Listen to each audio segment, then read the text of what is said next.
From agony to activism, a life-changing incident driving a New Jersey woman to change a system that's long been scrutinized for negligence, transportation for children with disabilities. Current News' Jessica Easthope joins us now to tell us about her fight. Hi, Jess. Hi, Christine. Najmah has called, she's emailed, and she's petitioned, and she's still not giving up. For her, making this type of transportation safe isn't just about a ride. It's a promise for progress, one she made on the worst day of her life.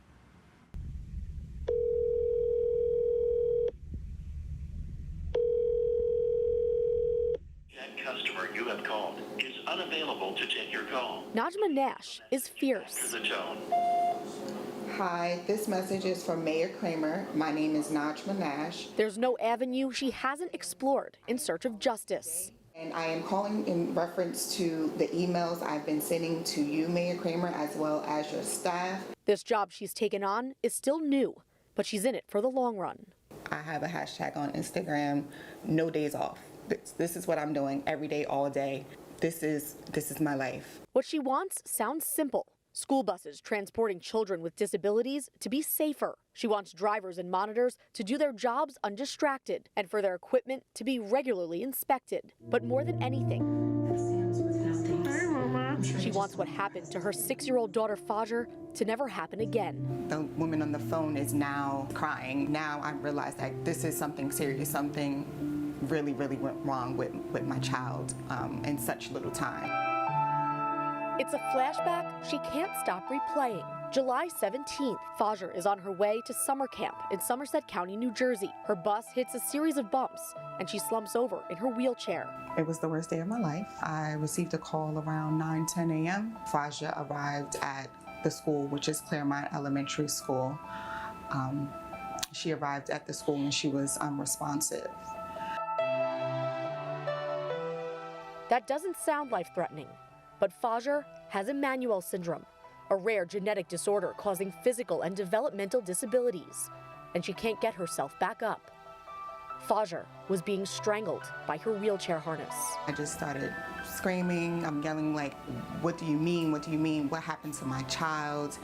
According to court documents, Fajr started flailing and shrieking. She kicked the window of the bus, but the monitor hired to watch her was facing the front of the bus, on her phone, wearing earbuds in both ears. By the time the bus got to school, Fajr was dead. They're still performing CPR. We're still working on my child for an hour.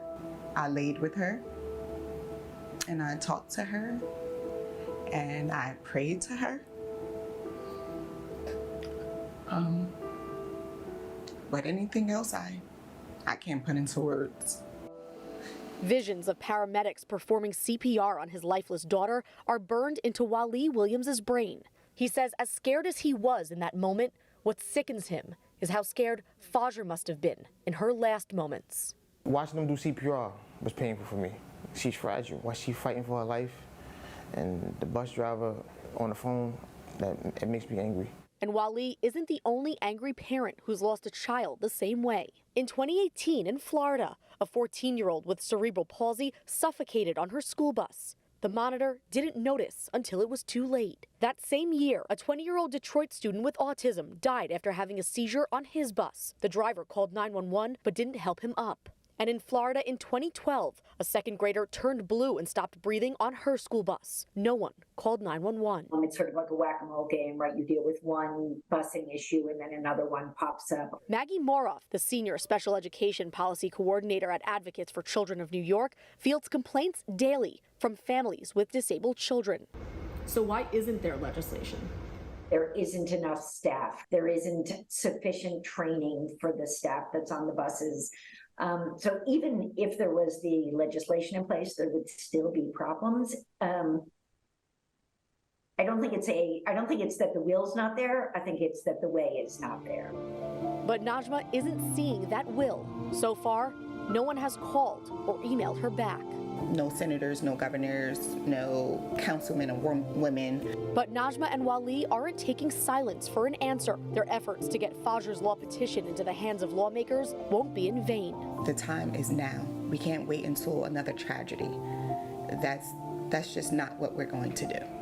Where's Fajr? There she is. Their fight now is fueled only by memories. Yet the wheels of justice turn slowly. Again, with Fajr's law, Najmah is asking for an overhaul of the transportation of special needs children on school buses, new safety protocols, and strict repercussions for employee violations. Montauk Transit's contract with the Franklin Township Board of Education has already been renewed for the 2023-2024 school year, but Najmah is asking it be terminated immediately. Jess, what a story. So Najmah is fighting for this in New Jersey, but she's hoping Fajr's law goes nationwide, right? That's correct. And Christine, this could have been prevented at the end of the day. Activists across the country have said that children with developmental and physical disabilities have been historically neglected on transportation. There are incidents of kids being left on the school bus for way too long in all different types of weather, being dropped off at the wrong location. And sadly, Fajr's death, like we mentioned, is not the first of its kind. So what are the next steps? So Najmah has been circulating her petition with a press release with what she's asking within Fajr's law. You know, anyone can sign it. Anyone can raise awareness of Fajr's death. And the bus monitor, who police say was on her phone and with headphones in at the time of Fajr's death, has been charged with manslaughter and endangering the welfare of a child. Oh, so heartbreaking. Jess, thanks for that report.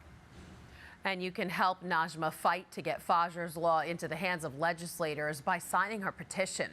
You can find it at change.org and search for Fajr's law. Hi, I'm Christine Persichetti, anchor of Currents News. If you like what you saw, please hit the like button on this video. And if you want to see more content just like it, subscribe and click on the bell for notifications. Thanks for watching, because we are putting your faith in the news.